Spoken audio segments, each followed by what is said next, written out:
여러분 안녕하십니까? 회사 정책 토론회의 진행을 맡은 한국해양수산연수원의 진호연입니다. 반갑습니다.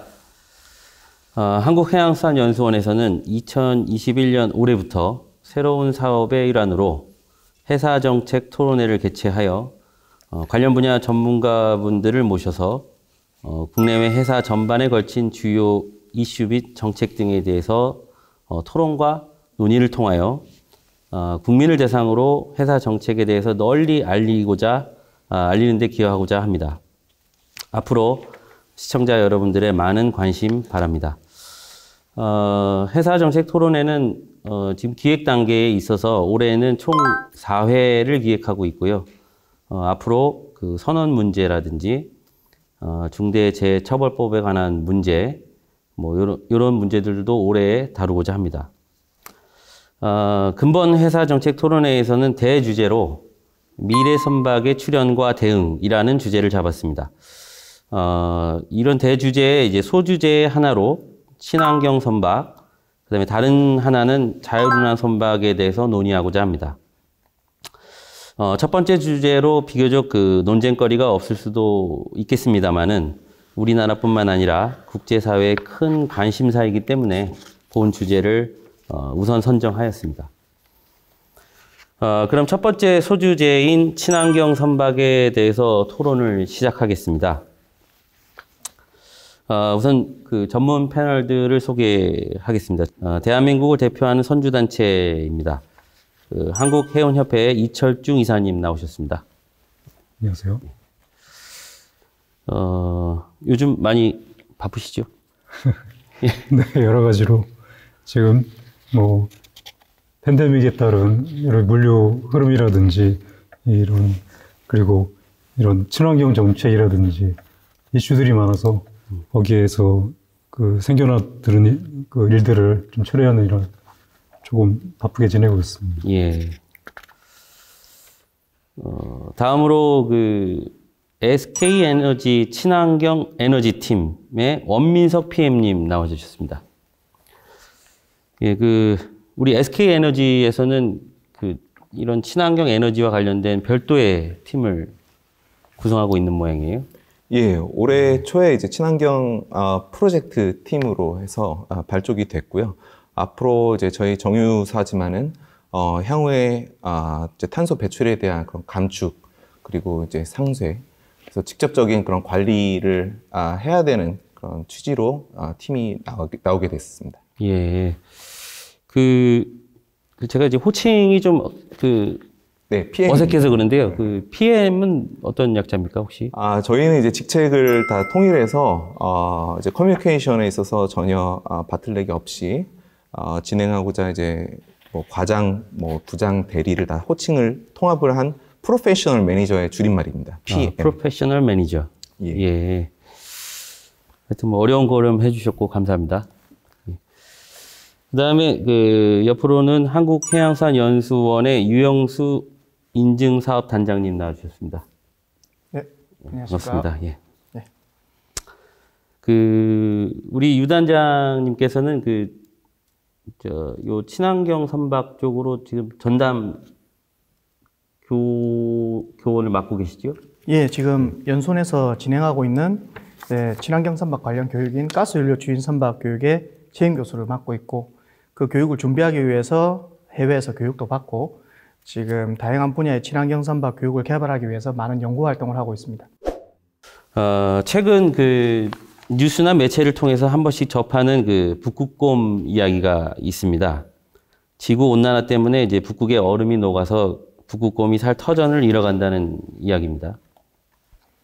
이러한 지구 온난화 문제는 이제 국제사회 전반에 걸친 이슈인데, 회사 분야 역시도 이러한 문제를 인식하고 오늘의 주제인 친환경 선박에 대해서 관심을 갖고 있습니다. 우리 본격적인 토론에 앞서서 저도 이제 한번 친환경 선박이 뭔지 한번 찾아봤습니다. 찾아보니까 이제 환경 친화적 선박의 개발 및 보급 촉진에 관한 법률, 이제 약칭으로 이제 친환경 선박법 이런 게 있더군요. 그래서 이제 여기에서 이제 환경 친화적 선박이란 해갖고 이제 여러 가지 선박들을 열거하고 있는데 주로 이제 이 선박의 동력에 관련된 그 내용을 담고 있었습니다. 우리 그 시청자분들을 위해서 친환경 선박에 대한 간략한 어떤 개념 설명을 좀 쉽게 좀 부탁드리겠습니다. 우리 유 단장님이 좀 부탁드리겠습니다. 방금 사회자분께서 설명해 주신 그런 법률에 의거해서 국내법으로 지금 환경 친환경 선박을 정의하고 있습니다.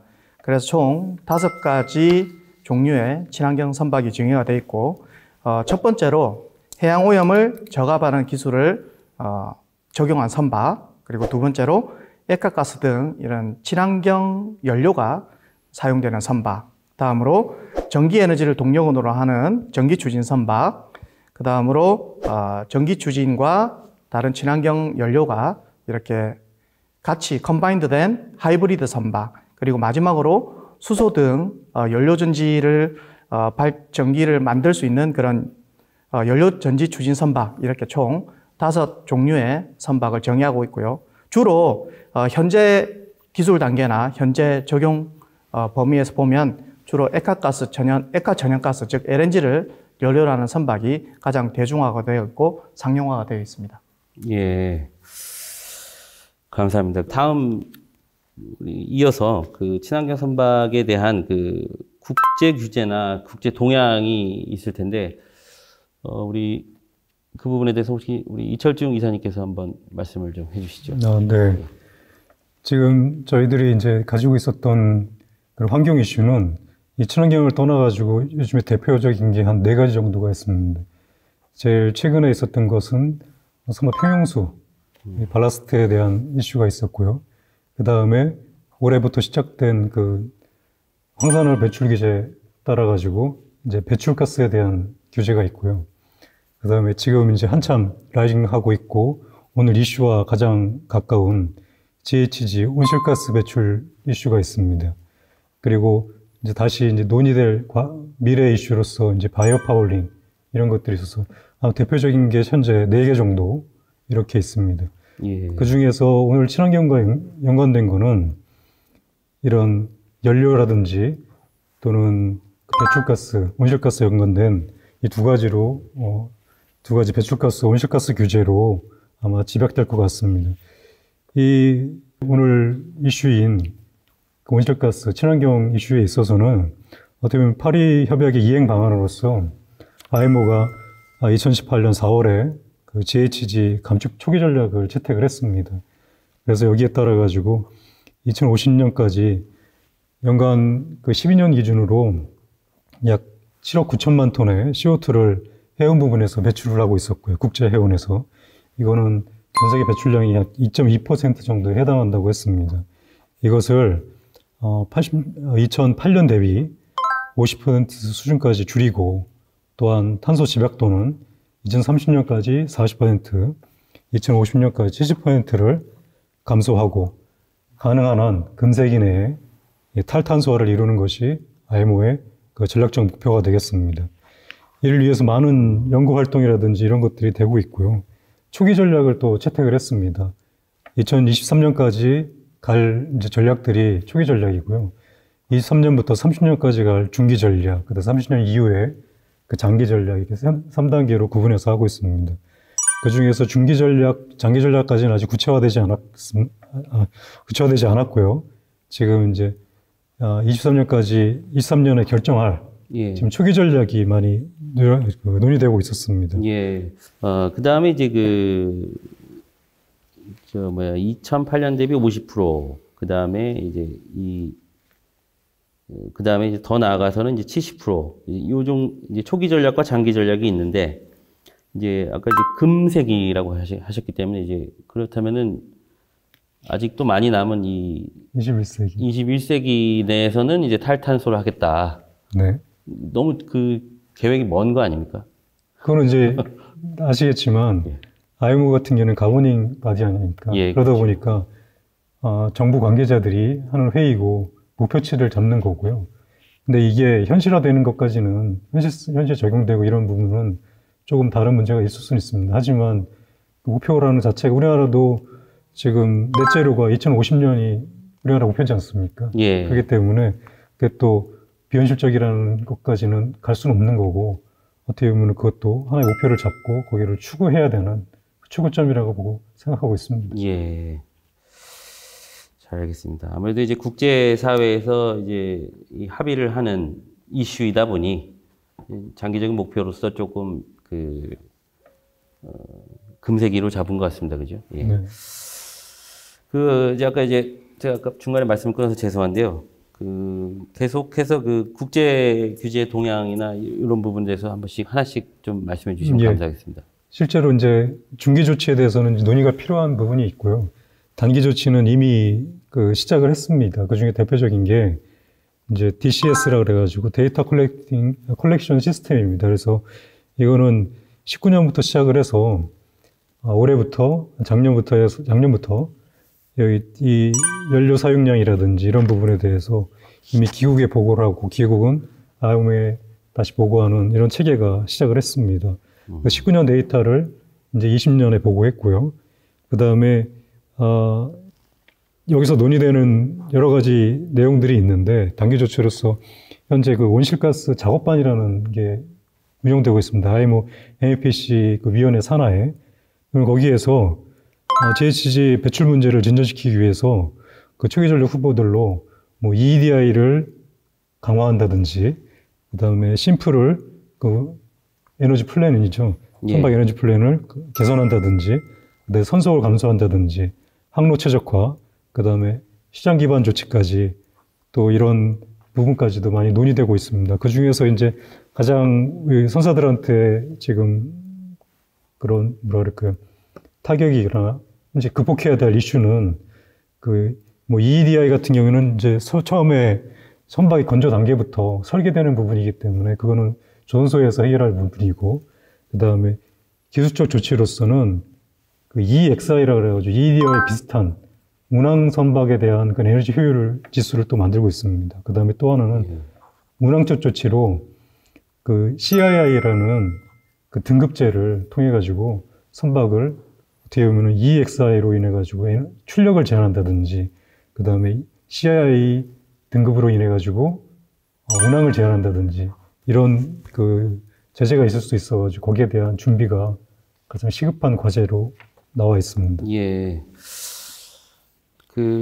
이제 첫 번째 말씀해 주신 그 부분에 대해서 조금 보충 설명이 필요할 것 같은데, 우리 지금 단계 초기부터 이제 시작한 것이 이제 DCS. 네. 예, 데이터 컬렉팅 시스템. 이거는 이제 제가 듣기로는 어떤 이제 이런 오염물질 배출에 관련된 데이터를 이제 어떤 국제 기구에 보고를 하고 그것을 이제 취합을 해서 연료 소비량이죠. 연료 소비량을 이제 네. 보고를 해서 그거를 이제 관리를 하는 시스템을 이제 만들었고, 네. 우리 일단 기술적 측면에서는 이제 EEDI, 그 다음에 심프, 선속 감속 시스템, 그 다음에 EEXI. EEXI는 좀 생소한 개념인데 네. 설명 좀 부탁드려도 될까요? EEXI는 지금 2013년부터 EEDI가 이제 시작이 됐습니다. 그래서 2013년이 이제 제로 단계, 그 다음부터 1단계, 2단계, 3단계까지, 25년까지 3단계까지 가게 돼 있는데요. 그러면은 기준점 대비해가지고 한 30%까지 그러니까 에너지 효율을 높이겠다는 그런 컨셉이거든요. 근데 EEXI는 2013년 이전에 만들어진 선박이라든지 여기는 EEDI가 없습니다. 예. 그런 배들에 대해서는 계산식을 EEDI에 비슷하게 만들어서 그런 어떤 이 선박이 출력을 내야 되는, 출력을 제한할 수 있는 어떤 기준점을 만드는 겁니다. 그러면 저희가 예상하기에는 한 EEDI의 2단계에서 3단계 사이 정도 되지 않을까 하고 예상을 하고 있습니다. 예. 그러니 결국 EEDI는 이제 신조선에 보통 적용을 해서 디자인돼서 나오는 예. 선박이니, 노후선이 이제 전 세계적으로 굉장히 많은데, 그러한 선박들은 그럼 어떻게 관리할 거냐? 그거는 이제 EEXI를 좀 관리를 해보자라는 것이군요. 네네. 예. 또 계속해서 혹시 국제 동향에 대해서 더 말씀해 주실 내용이 있으신가요? 그거는 우리 SK에너지에서 또 여기 보충을 하신다는 거 들었는데 보니까 많은 그, 국제 동향에 예, 예. 많은 거 쓰셨더라고요. 예, 그러면 혹시 우리 이 이사님께서 조금 이제 말씀 못 하셨다거나 네. 빠뜨린 부분이 있으시면 우리 원 PM님께서 좀 한번 말씀을 해주시죠. 네, 그 4월 22일 날 지구의 날에 그 미국에서 열린 기후 정상회담이 있지 않았습니까? 그래서 미국이 거기서 이제 온실가스 2030년에 온실가스 감축 목표 NDC라고 하는 것을 과거에 오바마 정부 때 그 목표로 세웠던 거에 비해서 많이 상향을 했거든요. 그에 따라서 뭐 일본이나 캐나다, 뭐 영국도 굉장히 상향을 많이 했었습니다. 사실 그런 부분에 있어서 조금 기존에 잡았던 목표보다 더 상향하는 움직임이 있는데 저는 조금 이제 국제 규제 정책 방향들이 약간 더 IMO나 그리고 항공업계 아이카오한테 좀 더 지금의 수준 또는 추세보다 더 상향을 하는 요구가 있지 않을까 저는 그렇게 생각이 듭니다. 그래서 최근에 그 EU에서 뭐 23년부터 탄소 국경 조정세를 도입을 하겠다 뭐 이런 얘기들이 사실 기존의 시장적 조치들의 그 확대가 EU나 그 미국 바이든이 대선 때 공약으로 내세웠던 게 25년부터 탄소 국경 조정세를 도입하겠다라는 거거든요. 결국은 이제 EU나 미국에서 그런 추세들이 좀 더 빨라지지 않는 건가? 그럼 실제 국제적으로 이 IMO, 아이카오 같은 우리 이 현실이 조금 더 강화돼야 되는 거 아닌가 저는 의문이 들고요. 그 말씀하셨던 2050년에 그 탄소 집약도 CO2를 2008년 대비해서 70% 감축하겠다라는 그 목표가 조금 더 상향을 해야 되지 않나라는 생각이 듭니다. 혹시 이런 부분에 있어서 선제협회 동향을 좀 알 수 있을까요?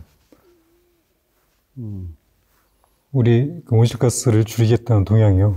좀 더 뭐 강화하겠다. 뒤에 강화하겠다. 사실은 네. 어떻게 보면은 우리보다는 제조 단계에서 먼저 이렇게 전략적으로 나가야 될 분야가 아닌가 생각합니다. 해운이라는 부분은 나름 어떤 선제적인 또 이런 기술을 도입하거나 이런 부분이 필요하겠지만 더 중요한 거는 더 해운에 가장 필요한 그 이런 기술에 대한 부분은 안정성과 보편성이거든요. 그러다 보니까 검증된 부분을 기술이라든지 이런 것들을 도입하는 게 네. 이런 추세였고 꼭 필요합니다. 그렇다면 오히려 그런 부분은 제조 단계에서 그 우리가 공격적으로 할 수 있는 포인트가 될 것 같고, 그러면 중국이라든지 일본이라든지 이런 조선과 관련된 경쟁에 있을 때 우리가 그런 부분을 자신 있게 어떤 공격적으로 날 차별화될 수 있는 그런 전략이 아닐까, 이런 쪽에서 봤을 때 이런 운항 단계보다는 제조 단계 이쪽에서 전략적으로 접근해야 될 필요가 있지 않나, 이런 생각이 듭니다. 네. 감사합니다. 말씀 감사합니다. 이제 우리가 말씀하시는 과정에서 이제 자연스럽게 그 친환경 에너지의 사용과 관련된 그 안전성과 보편성에 대한 이제 말씀을 해주셨고, 바로 그 주제로 다뤄보기로 하고요. 알겠습니다. 그러면 바로 그 해외 전망 부분도 이제 우리 조금 이따 한번 우리 원PM님을 통해서 들어보기로 하고, 바로 그 이야기를 하면서 자연스럽게 해외 전망에 대한 부분이나 동향도 같이 언급이 될 것 같은데요. 네. 그 친환경 에너지의 그 안전성, 이 부분에 대한 그 이야기를 좀 먼저 해볼까 합니다. 이야기가 나왔기 때문에. 그래서 그 선박에 사용할 만한 어떤 그 사용을 권고하는 이런 친환경 연료는 과연 어느 것인가? 우리가 이제 얼핏 듣기에는 암모니아도 있고 수소도 있고 전기 에너지도 있고 여러 가지 에너지들이 있었는데 LNG, LPG도 있었고 이제 제가 이제 궁금했던 것이 뭐냐면 주로 이제 가스 연료란 말이에요. 근데 가스 연료는 이제 한번 이렇게 폭발이 일어나면은 굉장한 그 폭발력이 있기 때문에 안정성 문제가 굉장히 있을 것 같은데, 두 가지입니다. 이제 궁금한 게, 요 친환경 에너지는 꼭 가스 연료여야 하는가? 요런 게 사실 하나 궁금하고요. 그런 안전성 문제는 그럼 우리 기술적으로는 어떻게 그러면 잡을 수 있는가 하는 부분입니다.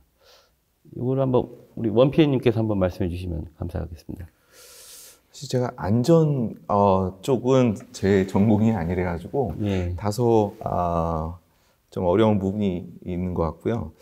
일단은 이제 그래서 이제 드롭인 연료라 해서 지금 당장이라도 이제 선박에 주입을 해서 연료를 사용할 수 있는 바이오퓨얼이 각광을 받고 있는 것 같거든요.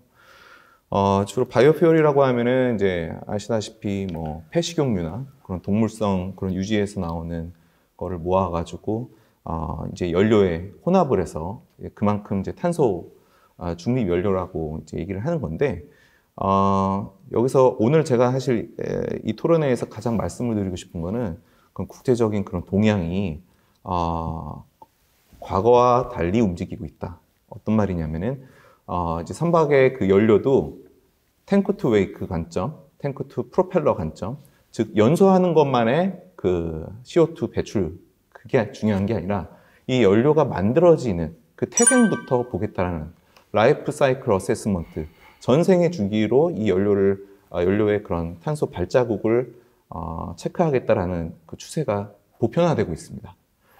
그래서 지금 이제 해운업계는 대부분 다 탱크 투 웨이크 관점으로 이 연료의 풋프린트를 보고 있지만은 자동차 업계 그리고 항공업계는 이미 라이프 사이클 어세스먼트, 그러니까 LCA 관점으로 그 연료를 판단하고 있거든요. 그래서 2023년부터 도입되는 그런 탄소 국경세 이런 것들이 사실 탄소 배출 규제가 약한 국가에서 강한 국가로 제품을 수출할 때 그 적용되는 일종의 무역 관세인데 그거의 기준이 이 제품의 모든 탄소 발자국을 본다는 겁니다. 그렇게 되면은 이제까지 말씀하셨던 그런 가스 연료도 결국은 화석 연료지 않습니까?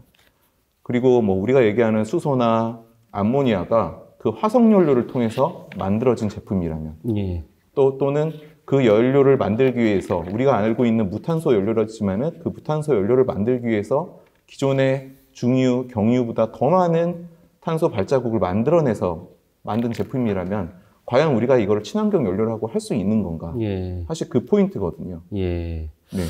잠시만요. 한꺼번에 너무 많은 얘기를 해주셔갖고. 네, 예, 지금 중요한 그 포인트를 말씀해 주셨어요. 예. 많은 부분이 지금 저희도 그 가장 중요한 게 전주기 평가라는 그 차원을 말씀하신 거거든요. 예, 예, 예. 그럼 이게 단순히 우리가 배 실어서 탱크부터 프로펠러 가는 그런 나오는 탄소를 얘기하는 게 아니고 예. 생산까지 본다는 차원에서 예. 과연 그게 전기도 거기에서 똑같은 도전을 받는 겁니다. 예. 전기가 친환경이냐, 전기가 어디서 왔느냐. 예. 그래서 그런 부분이 지금 다른 항공에서 나온다 그러셨잖아요. 예. 마찬가지로 IMO에서도 그런 논의가 지금 요번에 76차인가요? 70여기에 이번에도 거기 페이퍼들이 그런 내용들을 담고 있습니다. 네. 논의하는 내용. 그 이제 결국에 그 라이프 사이클, 그죠? 예, 그 에너지에 대한 라이프 사이클에 대한 지금 논의가 되고 있고, 결과적으로 어떤 에너지를 만드는 과정에서 결국 화석 연료를 때우지 않냐. 네. 원자력이 아닌 이상은, 그죠? 네. 예. 근데 원자력은 또 위험성도 이제 큰 측면이 있고, 그죠? 원자력이 아닌 이상은 이제 뭐 전기 에너지든 어떤 에너지든 간에 화석 연료를 때워서 쓰는 거 아니냐. 이제 이런 측면에서 이제 관점을 바라본다는 것 같습니다. 그죠? 네. 예. 그 중간에 그 바이오퓨얼 말씀을 하셨고요. 이게 이제 기존의 어떤 그 연료유에다가 어떤 다른 뭐 친환경적인 어떤 식용유나 뭐 이런 것들을 섞어서 쓰는 연료라고 말씀을 하셨는데, 섞어서 이제 어떤 이제 결국 열 에너지를 만들어내는 과정은 가능할 것 같은데요, 기술적으로. 잘은 모릅니다만. 가능할 것 같긴 한데, 그렇게 하면 흔히 우리가 말하는 그 이산화탄소와 같은 온실가스는 배출이 안 되는 건가요? 결국은 나무나 뭐 폐식용유나 다 탄소가 있고 또 수소가 있고 결국은 하이드로카본일 수밖에 없는데, 우리가 이거를 탄소 중립 연료라고 얘기하는 거는 이게 폐식용유 같은 이런 폐자원은 그 식물이 흡수하는 그 과정에서 이산화탄소를 흡수하지 않습니까? 그게 다시 이제 연료로 재사용되는 과정에서 추가적인 탄소의 배출이 없이 자연의 순환 과정을 거치기에 이게 우리가 이걸 탄소 중립성을 띠는 연료라고 해서 탄소 중립 연료라고 하고 있습니다. 그러니까 실질적으로 탄소는 배출을 하지만 예. 이게 과거에 식물이 재배되는 관계에서 흡수를 했기 때문에 그걸 다시 재사용을 하는 거라서 탄소 중립 연료라고 하는데 여기서 되게 중요한 포인트는 탄소 중립 연료라고 누가 정하냐 이거죠. 아, 그것을 누가 네. 정할 수 있느냐? 네. 예. 그냥 같은 어디서 뭐 어느 치킨집에서 나오는 폐식용유를 갖고 이건 탄소 중립 연료라고 할 수 있느냐? 사실 그거에 대한 그 기준을 정하는 게 또 유럽의 메커니즘이거든요. ISCC라는 이제 그런 인증 프로그램이 있는데 여기서 이 폐식용유가 어떤 원료에서부터 즉 어떤 폐식용유가 어느 곳에서 컬렉팅이 돼서 다시 연료의 정제 과정을 거쳐가지고 또 다른 탄소 중립 연료로 태어나는 그 전주기적인 평가를 또 하는 업체들이 있습니다. 이제 인증 기관들이 그거를 이건 카본 뉴트럴 퓨얼 이렇게 도장을 찍어주는 거죠. 예. 그거를 사용해야만 사실 EU 안에서는 인정을 해주거든요. 아, 그렇습니까? 네. 그러니까 결과적으로 그 바이오 퓨엘이라고 하는 게 이 원자재를 원래 생산하기 위해서 이 원자재는 이미 탄소를 썼다. 네. 이 말씀이시죠? 네. 예. 네. 그래서 이제 유럽의 그 ISCC는 ISCC. ISCC. 예. 네. 아유, 죄송합니다. 이게 이제 플레임이 어떻게 되죠? International Sustainability and Carbon Certification 이래가지고 카본 서티피케이션 네. 인증 제도네요. 예, 그러니까 지속 가능 연료라고 입증을 시켜주는 거죠. 예. 이제 유럽 EU 국가들은 대부분 이제 이런 인증 제도를 통해서 그죠? 네. 그런 바이오 연료를 사용하고 있다. 굉장히 뭐랄까 좀 본받아야 될 것 같은 제도 같은데요. 근데 이제 이 부분이 이슈가 있는 게 사실 그렇지 않은 인증을 받지 못하는 바이오퓨얼은 바이오퓨얼로 인정을 못한 거냐? 국제적으로 인정을 못 받습니다. 네. 인증을 못 받으면 국제적으로 인증을 못 받는다. 네. 예. 근데 여기서 포인트는 그럼 바이오 연료를 라이프 사이클 어세스먼트 관점에서 지속 가능 연료로 입증을 했는데 이 말인즉 기존의 해운 분야하고 또 상반되는 개념이거든요. 예. 해운은 계속 연료를 탱크 투 웨이크 관점, 기존에 어떻게 태어나는지 난 모르겠고 지금 연소되는 단계에서만 나는 보겠다. 선주는 사실 그 전에 원료의 그런 생산이나 뭐 제작에 있어서는 참여하지 않았기 때문에 사실 뭐 이슈가 없어야 되는데 바이오 연료는 또 이거는 과거에 이런 일이 있었기 때문에 지속 가능한 연료라고 선주가 스스로 선택을 하면은 스스로의 모순이 빠지게 되는 거거든요. 예. 예. 그렇군요. 근데 우리나라는 이제 그런 바이오 연료의 사용이나 이런 부분이 제가 알기로 해운업계는 없는 걸로 알고 있고 아직은.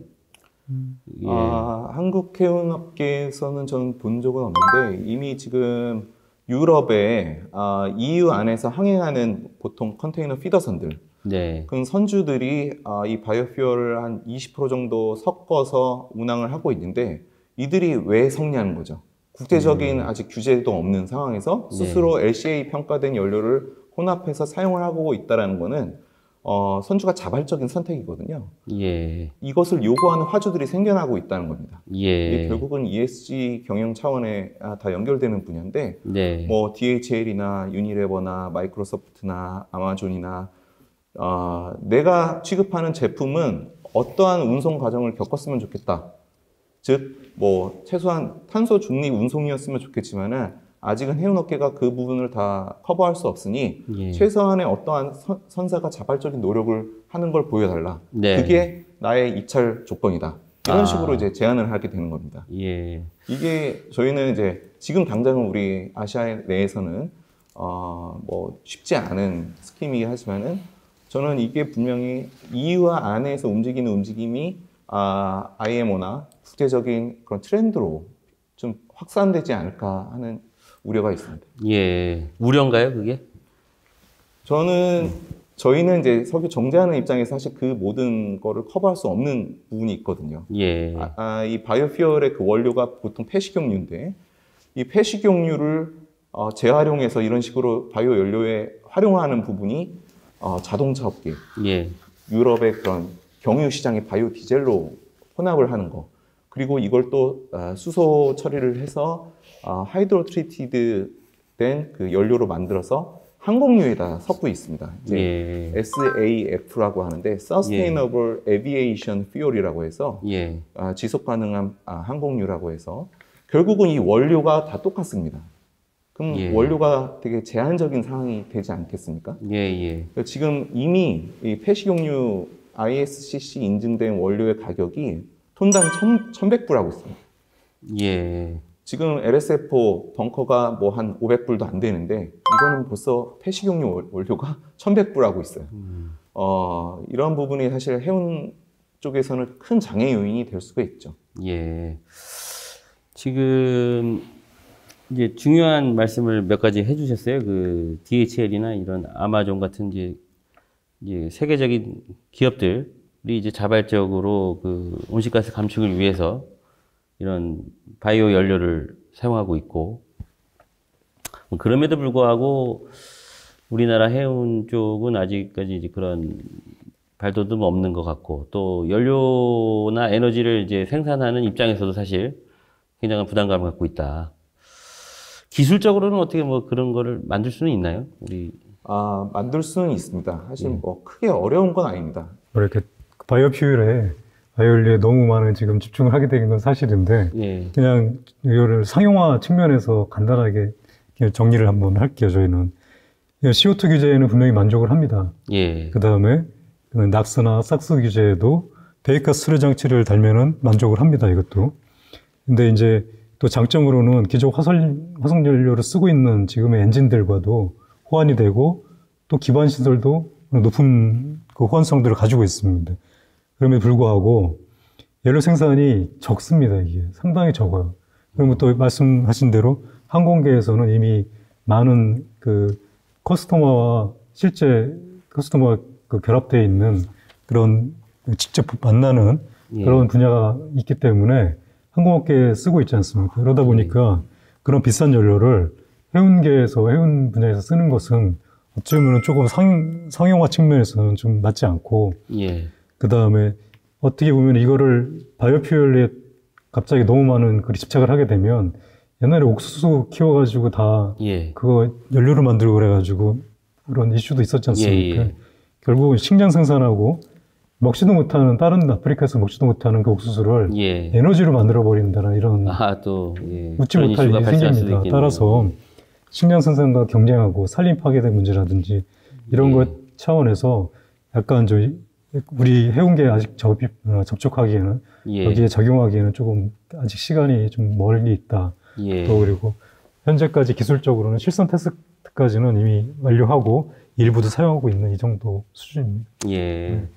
그럼 우리 혹시 그 해운 업계에서 요 연료를 사용하는 혹시 기업은 이미 여러 가지 그 혼소 연료라든지 그 다음에 뭐 LNG를 비롯한 LNG 퓨얼이라든지 그 다음에 암모니아 테스트라든지 메탄올이라든지 일본, 유럽 그 다음에 우리나라도 이런 테스트들을 좀 대기업 그 해운회사들은 하고 있습니다. 그런 것들을 주로 이제 엔진 메이커와 그 다음에 그 조선소 이런 데들과 협업 사업으로 많은 부분 또 똑같이 이런 게 에너지 지금 솔루션을 가지고 있는 생산되는 그 정유사라든지 이런 데들과 함께 이런 부분들을 같이 협업하고 지금 R&D를 하고 있다고 보시면 됩니다. 우리나라는 이제 아직 상용화 단계는 EU처럼 상용화 단계는 아니나 뭐 어쨌든 그 여러 가지 연료를 혼합해서 그 테스트하는 수준으로는 지금 계속 운영을 하고 있는 중이네요. 대체적인 그 대체 연료와 그 다음에 대체 에너지까지 그러니까 이런 부분들에 대해서 그런 뭐 실험적 접근 이런 것들은 하고 있다고 보시면 됩니다. 근데 이제 중요한 것은 아까도 말씀드렸지만 해운에서 필요한 여기는 그냥 자동차처럼 1리터를 가지고 15km, 20km 가는 이런 시장이 아니지 않습니까? 하루에 컨테이너 하나가 50톤을 씁니다. 네, 50톤은 지금 그 정도까지 맥스로 쓰면은 네. 그렇게 쓰기 때문에 30톤, 50톤을 쓰는 이런 시장에서 예. 이런 조그만 약간의 그 인프라가 갖춰지지 않는 이런 에너지 시장 가지고 네. 상용화되기가 어렵다는 말씀을 드리는 예. 겁니다. 네. 이사님이 굉장히 중요한 말씀을 해주셨는데 네. 딱 한 가지를 전 첨언을 드리자면은 기존에 우리가 알고 있는 뭐 팜오일, 뭐 대두유 오일, 뭐 옥수수 오일 예. 그럼 이런 것들이 실질적으로 바이오 연료로 사용을 하면은 그만큼 탄소 감축 효과로서 인정을 받을 수 있느냐 이 예. 말씀을 하신 건데 없습니다. 실질적으로 오히려 발열량이 낮기 때문에 사용을 하면은 오히려 LCA 관점으로 보면 오히려 더 많을 수가 있습니다. 예. 결국은 바이오 연료는 waste and residue, 탄소 중립 연료, 특히 그 폐자원을 다시 순환해서 다시 재사용하는 거가 아닌 이상 바이오 연료로서 전혀 탄소 감축 효과가 없습니다. 예. 예. 이게 이제 결국 그 자원을 재사용하는 관점에서는 뭐 인정할 만하나 네. 어떤 탄소 배출은 사실 오히려 그 열 효율이 떨어지는 연료이기 때문에 더 많은 기름을 떼야 되는 경우도 발생할 수 있고, 예, 그렇게 이해가 되네요. 우리 안정성 문제 아까 잠깐 논의하다가 이제 자연스럽게 흘러 넘어왔는데, 맞습니다. 그 안정성 문제에 대해서 조금 그 우리가 짚어야 될 부분이 있었어요. 네. 제가 이제 일반 시청자분들도 굉장히 궁금해하는 사항일 것 같아요. 꼭 가스여야 하는가? 네. 그렇죠? 예, 뭐. 요즘 뭐 육상에서는 이런 배터리 자동차들도 보이고 네. 하는데 그 배터리로는 그럼 이런 대형 선박을 움직일 수 없는 것인가? 예, 전기 에너지로는 뭐 불가능한 것인가? 이런 생각이 듭니다. 네. 예, 꼭 가스여야 하는가 이런 생각이 드는데 그 부분에 대해서 그러면 한번 먼저 말씀해 주시죠. 그래서 이제 대체제로 이제 아까도 말씀드렸지만 LNG나 LPG나 메탄올, 암모니아 이런 친환경, 즉 황산화물을 더 절감할 수 있든지 아니면 CO2를 절감할 수 있는지 이런 대체 연료들을 찾다 보니까 공통점이 인하점이 좀 낮게 이렇게 확인이 되고 예. 그리고 LNG나 LPG 같은 경우에는 이게 가스 연료지만 암모니아나 메탄올 같은 경우에는 가스 연료로 보는 게 아니고 액체 연료거든요. 그대로 엔진의 액체로 사용되기 때문에 그래서 가스 또는 이제 저인화점 연료로 보고 수도 있습니다. 그래서 대부분 분들이 이제 가스 연료 주인 선박 또는 저인화점 연료 주인 선박이라고 하면 대부분 가스만 생각하는 경우도 있지만 가스뿐만 아니라 액체 연료도 이제 저희가 선박 연료로 사용할 수도 있고 그런 연료들의 공통점이 인하점이 낮다 보니까 이제 그런 용어를 쓰면서 그런 규정들이 만들어졌습니다. 예. 그러니까 이제 아무래도 뭐 금방 말씀해주신 그런 대체 연료들이 이제 그 LNG, LPG, 그다음에 암모니아, 또 뭐가 있었죠? 메탄올. 메탄올, 뭐 이런 것들이 이제 그 휘발성, 폭발성, 이런 것들이 굉장히 강한 물질로 알고 있는데, 궁금한 사항이 하나 생겼어요. 뭐냐면 우리 그 전지 있지 않습니까? 배터리. 네네. 배터리가 아무래도 이제 전기 에너지는 아무래도 아까 라이프 사이클 이야기도 했었지만은 원자력을 일단은 생성이 가능한 에너지다 보니까 그 배터리로는 우리 선박을 운영하는데 좀 무리가 있을까요? 지금 현재 기술적으로는 배터리 용량이나 아니면 배터리를 충전할 수 있는 인프라 구축 이런 것들이 수반돼야 될 것 같고요. 지금 목포에 배터리 전기 추진 선박 실증 센터가 지금 건립돼 가지고 국가에서 전기 추진 선박에 대한 연구를 본격적으로 진행하고 있는 걸로 알고 있습니다. 그래서 아무래도 전기로 선박을 운항하면 별도의 이제 내연기관 시스템이 적용이 되지 않다 보니까 유지 보수라든지 이런 것들이 훨씬 수월하고 그리고 전기 추진과 더불어서 중기 추진이 가능하면 자율 무인 운항 선박 시스템까지 같이 적용이 될 수 있는 이점이 있습니다. 그런데 지금 현재 기술 수준으로는 이제 장기간 항해를 할 수 있는 그런 수준으로는 지금 계속 기술 개발이 조금 더 필요한 시점이고 지금 전기를 대신해서 이제 연료전지, 즉 수소를 이용한 연료전지를 탑재한 그런 선박이 계속 기술 개발이 진행되고 있는 걸로 알고 있습니다. 연료전지, 그죠? 일단은 목포의 전기 추진 선박 인증센터? 실증센터. 실증센터, 시증센터, 그러니까 결국 거기서 이제 어떤 전기 추진 선박에 대해서 이제 건조된 배에 대해서 실제 실험을 해보고 네. 검증을 해보는 그런 장소인 것 같습니다. 네네. 예, 그것이 또 자유운항 무인 선박과 또 연관성이 있다. 네. 예, 자유운항 선박은 이제 우리 2부 주제로 준비를 하고 있는데 네. 그때 한번 제가 다시 그 전문가들 분께 한번 여쭤보기로 하고요. 네.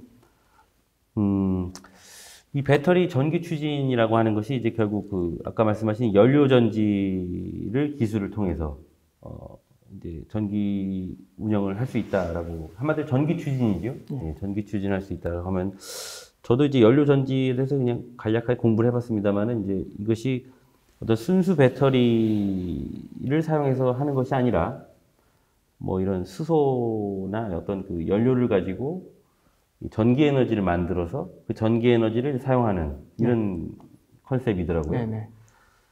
그럼 이제 수소 에너지를 전기 에너지를 바꾸는 과정에서는 어떤 그런 친환경 문제라든지 탄소 문제라든지 이런 게 발생할 우려는 없는 건가요? 실질적으로 이제 수소만 제대로 선박에 또는 다른 운송 수단에 탑재해서 연료 전지하고 잘 결합해서 사용하면 예. 그만큼 친환경적인 연료는 없다고 다들 예. 판단하고 있지만 문제는 이제 수소를 선박에 탑재해서 보관, 운용하는 그런 위험성적인 측면, 예. 그 다음에 운송하는 그런 또 단계에서 발생하는 다량의 BOG, 즉 보이로프 가스라고 수소 같이 이런 액체 가스를 액체화시켜서 운송하는 그런 다양한 액화 가스 같은 경우에는 BOG가 발생할 수밖에 없는데 예. 그런 것들을 제대로 좀 처리할 수 있는 기술 이런 것들이 좀 운송 단계에서 너무 많이 로스가 발생하다 예. 보니까 이런 관련된 그 기술 개발이 지금 좀 더 시급한 것 같습니다. 그리고 네. 수소를 만들기 위해서는 현재 기술로는 좀 전력이 많이 소모되고 다양한 그런 수소를 만드는 데 있어서도 그린, 블루, 그레이 뭐 이런 단계가 나눠져 있어서 예. 어떠한 방법으로 정말 친환경적으로 수소를 만드는지 아니면 수소를 만드는 단계에서 더 많은 에너지가 소비하고 탄소가 발생되는지 이런 단계별로 나눠 가지고 또 수소가 지금 여러 단계에서 지금 검증을 되고 예. 있는 그런 상태인 걸로 알고 있습니다. 예. 근데 예. 이것 또한 이게 친환경적이지 않다는 얘기를 하는 거죠. 예. 단순히 지금 뭐랄까요, 그 정유 단계에서 유전에서 나오는 그전 자연적으로 만들어진 수소만 가지고는 예. 이 산업에서 다 쓸 수 없고 예. 결국 인위적으로 만들어야 되는데 전기 분해하지 않는 이상 이걸 갖다가 만들어낼 수 있는 지금의 기술력으로서는 예. 그만큼 친환경적일 수가 없다는 얘기죠. 예. 자체로서는 친환경적이지만 예. 생산 단계에서는 아직까지는 아니다 그 말씀이죠. 아, 예. 지금 해운의 그 ESG. 그죠? ESG라면 이제 제가 알고 있는 컨셉이 맞는지 모르겠습니다. 그 환경 사회 지배 구조. 그렇죠? 그 environmental social governance. 예. 이 부분에 대한 그 관심을 기업이 갖고 노력을 해야 된다라는 컨셉인 것 같은데요. 그러면 이제 환경적 측면에서 아무래도 교육자시다 보니까 그 환경적 측면에서 환경 보호적 측면에서 해운 우리 산업 그다음에 우리 선원들 또 특히 이런 ESG 관점에서 그럼 어떤 노력들이 좀 필요할까요? 지금 이렇게 LCA 얘기를 많이 떠들었지만은 사실 이 모든 게 고객이 달라져 가기 때문에 발생하는 거거든요. 그럼 뭐 국가적으로는 어느 국가가 넷제로 선언을 뭐 2050년, 뭐 2060년 이렇게 하고 있지만은 예. 또 민간 기업도 뭐 2040년, 뭐 2035년 이런 식으로 넷제로 선언을 하지 않습니까? 예. 그럼 그 넷제로를 달성하기 위한 그런 탄소 감축 로드맵이 존재하는데 뭐 최소한 뭐 25년까지는 어떤 식으로 얼마만큼 감축하겠다라는 전략이 있을 거거든요. 예. 그거의 일환으로 본인들이 수송하는 그 어떠한 제품, 뭐 원료든 그 제품을 그 수송하는 수단한테도 요구하기 때문에 이런 LCA 평가가 생겨나게 된 겁니다. 예. 결국 이게 모두 ESG의 하나의 일환인데, 예. 그러니까 ESG 하면은 이제 환경적인 가치, 그 다음에 그런 사회적 편익, 그 다음에 건전한 지배 구조를 담고 있는 거거든요. 예. 일단 해운 업계에서는 그런 움직임들이 생겨나고 있는 게, 뭐, 포세이돈 원칙, 뭐, 선주협회에서도 잘 알고 계시겠지만은, 이제 글로벌 그 선박금융의 30%를 차지하는, 은행들이, 해운사들에게 대출을 결정할 때 기후 변화 요소를 고려하도록 요구한 국제 원칙이거든요. 예. 아직 한국에서는 적용되는 금융권을 들어본 적은 없지만은 저는 솔직히 이런 유행들이 예. 단순한 유행으로 끝이지 않을 것 같다는 생각이 들어서 예. 향후에 우리나라 금융업계도 좀 이런 쪽으로 바라봐야 되지 않을까 그렇게 생각이 들고, 그다음에 화주 단체들, 그런 세계 최대 원자재 및 에너지 기업들이 해운 산업의 탄소 배출량을 감축하기 위한 그런 이니셔티브들을 결성하고 있습니다. 예. 그래서 뭐 쉘이나 뭐 ADM이나 뭐 토탈, 카길, 앵글로 아메리카 뭐 이렇게 해서 한 17개 기업들이 참여하는 그 시카고 차터럭 이니셔티브라는 게 이제 생겨났거든요. 예. 이런 것들이 이제 사실 해운업계에 발생하고 있는 ESG 경영의 일환이 될 수가 있는 거죠. 예. 예. 고맙습니다. 결과적으로 아까 이 ESG 경영의 어떤 핵심 키워드 몇 가지를 말씀해 주신 것 같습니다. 고객이 달라졌다. 네. 고객이 그러한 에너지를 사용하는 것을 원한다. 네. 예. 그리고 결국 기업이나 이제 인류 지구적 측면에서도 자발적인 어떤 그런 경영 방침이 필요하다. 뭐 이렇게 보여집니다. 지금 사실 ESG도 할 말이 있었는데. 그럼 ESG 먼저. 예, 우리가 재밌는 게 있어요. 예, ESG 먼저. 뭐냐면은 예. 새로운 어떤 선진국에서 새로운 제도를 만들고 또 이런 친환경이라든지 여기 분명히 제일 첫 번째 들어가는 게 환경이지 않습니까? 예. 여기에서 중요하다고 생각합니다. 그런데 이제 이 부분이 평가를 갖다가 하는 것도 다시 각각 따로따로고 기준도 다 다릅니다. 예. ESG를 만들고 회계사들이 또 새로운 시장 통로가 하나 또 생겼네. 상업적인.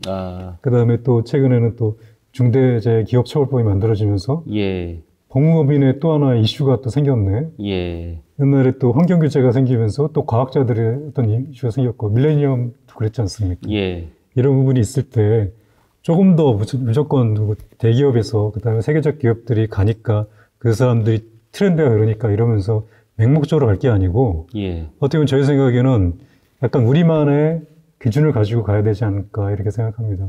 그리고 잘못해서 이런 부분들이 또다시 개발도상국이라든지 또 후발 주주한테는 또다시 또 장벽이 될 수 있거든요. 그리고 이제 우리의 고객은 또 다른 고객이 있을 수도 있고 일반적으로 해운 기업들은 예. B2B 영업을 하지 않습니까? B2B. 예. B2C를 하는 경우가 많지 않거든요. 예. 그러다 보니까 이런 차원에서 그런 고객들의 니즈라든지 이런 게 따라서 또 예. 중요한 거는 우리만의 어떤 해석이라든지 예. 또 능동적으로 그렇게 가야 되지 예. 무조건 따라가서는 좀 어려움이 있겠다. 그리고 그래서 예. 그런 걸 바람직하지 않다는 생각이고요. 예. 네, 제가 그 부분입니다. 이해하기로는 그러면 조금 뭐랄까 네. 우리가 지금 우리 원PM님께서 말씀해 주신 부분이 조금 이상적이라면 아직 한국 현실에는 좀 맞지 않다라는 말씀이신가요? 현실 맞지 않다는 게 아니고요. 예.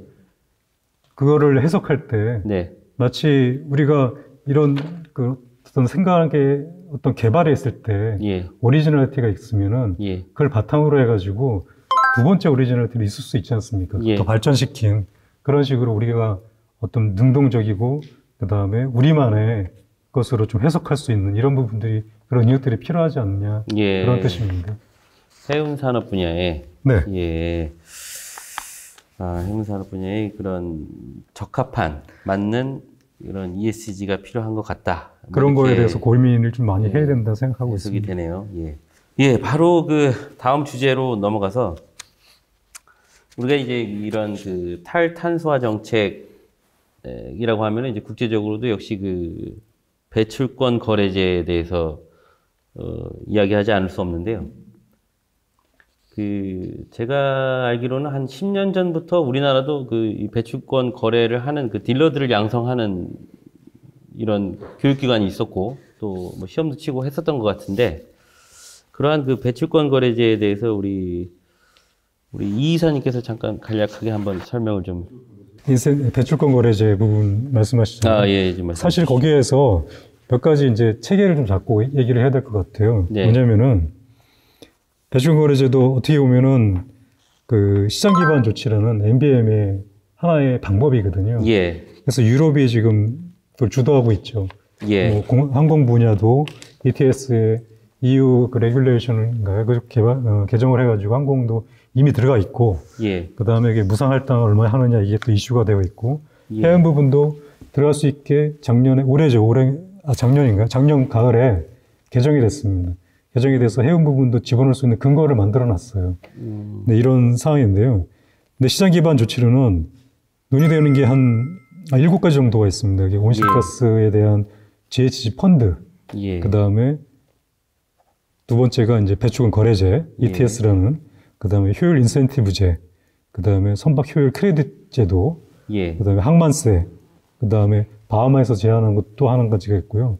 또 뭐 환불제도라 해서 여러 가지 지금 방법들이 여러 가지 있습니다. 그 중에서 이제 가장 이제 많이 그 호응이 되고 적용하는 것이 우리 그 선주들은 그나마 NBM이라는 이런 시장 기반 조치가 있지 않았으면 원하지만 그나마 우리가 할 수 있는 것은 쉽게 갈 수 있는 퓨어 랩인 GHG 펀드를 국제적으로 선주들은 더 선호하는 것이고 이왕 할 것 어쩔 수 없다면 받아들일 수 있는 게 차선이 그거다 생각하는 거고요. 예. 배출권 거래제 같은 경우는 이제 어떻게 보면은 상당히 고도의 이게 행정력이 필요한 분야입니다. 그렇기 때문에 이런 부분들은 조금 덜 선호하지 않는 이런 방법이라고 보시면 됩니다.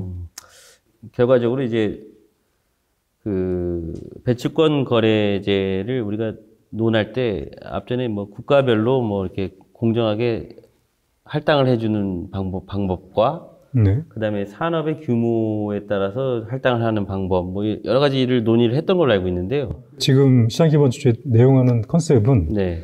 선박이 이제 과거에 배출했던 온실가스에 대한 평균치를 근거로 해가지고 예. 거기에 감축 목표치를 정합니다.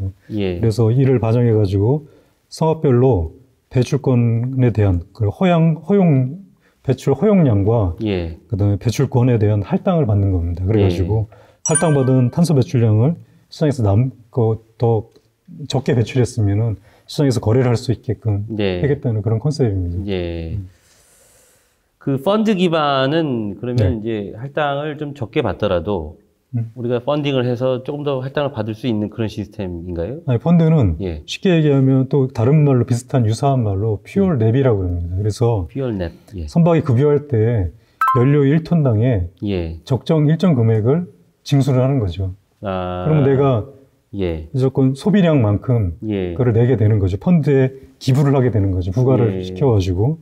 그러면은 이제 쉽게 행정적으로 가장 간편하게 되고, 그 다음에 그 펀드로 조성된 그런, 펀드 조성금을 가지고 이제 공적인 역할이라든지 에너지 이런 효율 개발이라든지 탈탄소화하는 이런 정책에 사용할 수 있는 그런 컨셉인 거죠. 제가 이제 얼핏 듣기로는 그럼 우리나라는 그 펀드 기반을 좀 선호한다라는 말씀이신가요? 아니면? 어쩌면 행정적인 그 편익에서 훨씬 게 유리하다고 생각하는 겁니다. 그리고 ETS를 한다고 했을 때 ETS에 대해서는 그러면 거래하는 그런 중심이 되는 거래 시장이 있을 거 아닙니까?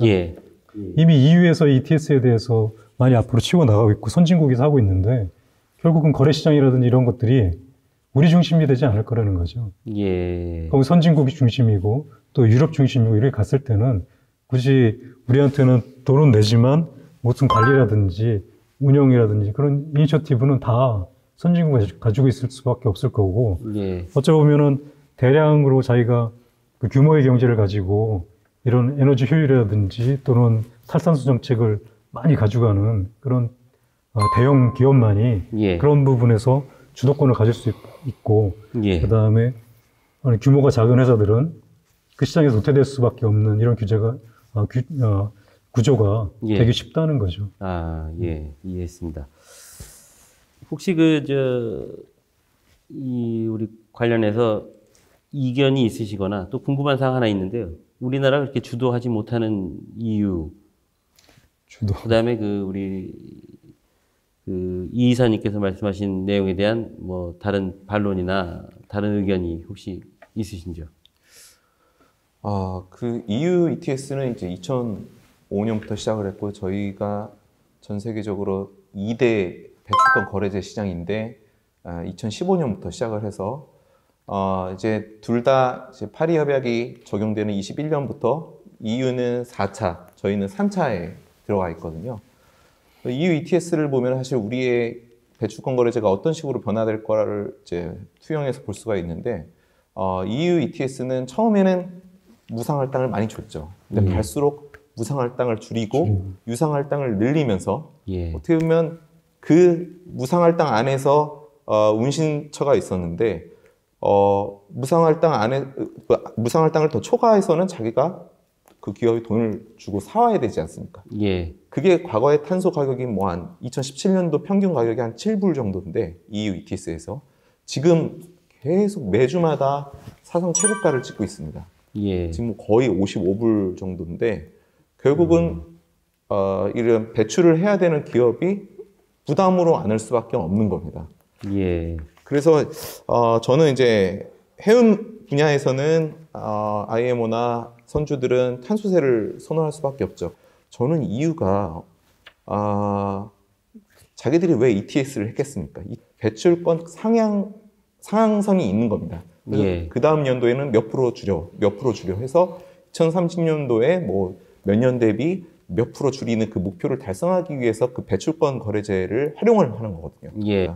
우리나라도 한 1년에 한 7억 톤 정도의 배출가스가 배출이 되는데 CO2가 뭐 지금 배출권 거래제로 거의 한 6억 톤 정도를 통제를 하고 있거든요. 예. 그래서 앞으로 계속 줄여나갈 거란 말이죠. 그러니까 이게 탄소세라는 거는 이 상한 노선이 없는 겁니다. 그냥 톤당 얼마 내고 끝내면 되니까 예. 사실 탈탄소를 더 어렵게 할 것 같다라는 생각 때문에 예. EU가 계속 쉬핑을 ETS 안에 편입을 시키려는 의도가 아닐까 저는 생각이 듭니다. 예. 이 결과적으로 그 EU는 이제 탄소 배출을 저감하는 목적에 의해서 네. 상한선을 정해두고 그 상한선을 이제 매년 어떤 시점에 이제 계속 감축할 것을 목표로 운영을 하고 있는 반면 그 탄소세를 적용해서 탄소를 마음대로 쓸 수 있는 이런 제도는 오히려 많은 자본을 가진 국가나 기업이라면 얼마든지 이 산업 때문에 탄소를 배출할 수 있다. 네. 그런 안 좋은 측면이 있다라고 말씀하신 것 같습니다. 네. 다음 질문으로 넘어가세요. 그런 우리 이제 앞전에 우리가 여러 가지 그 대체 연료들을 이야기했습니다. 그 선박용 바이오 연료, 암모니아, 그다음에 수소 뭐 이런 것들에 대한 어떤 장단점을 좀 한번 우리 원PM님께서 한번 설명해 주실까요?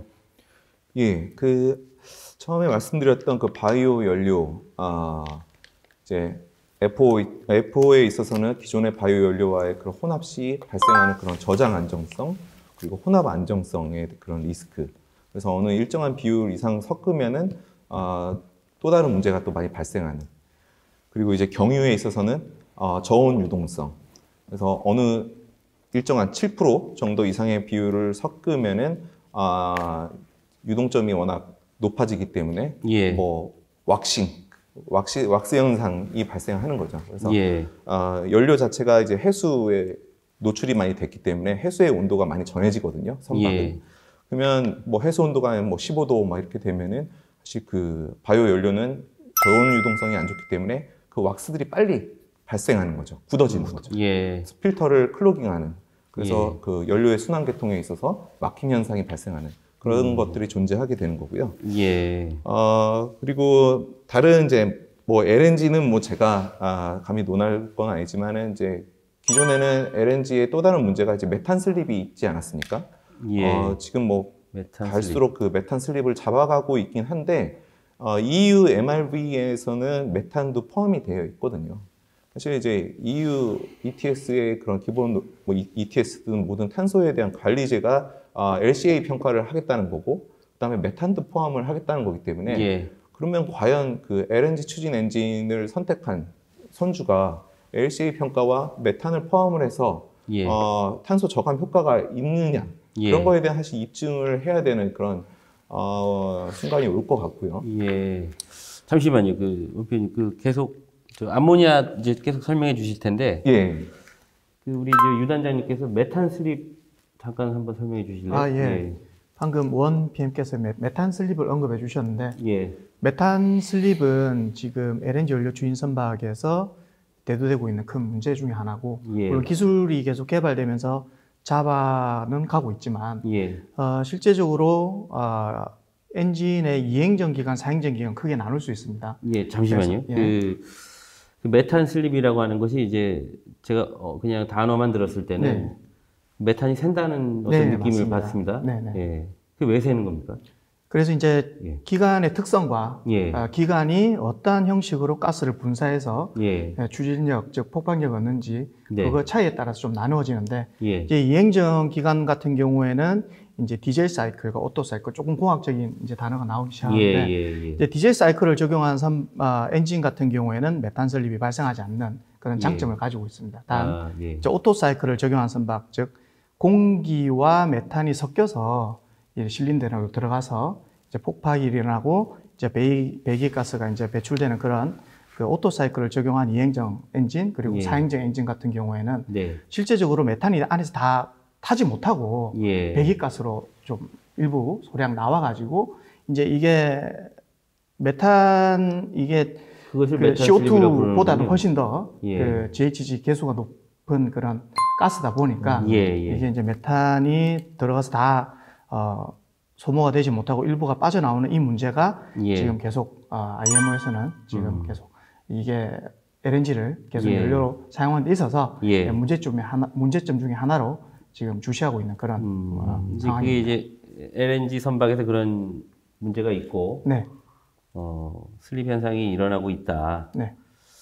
결국에 이제 연소와 관련된 문제이기 때문에 그 엔진을 디자인하고 이제 그 어떤 엔진의 어떤 성능에 관한 문제라고 볼 수 있나요, 그게?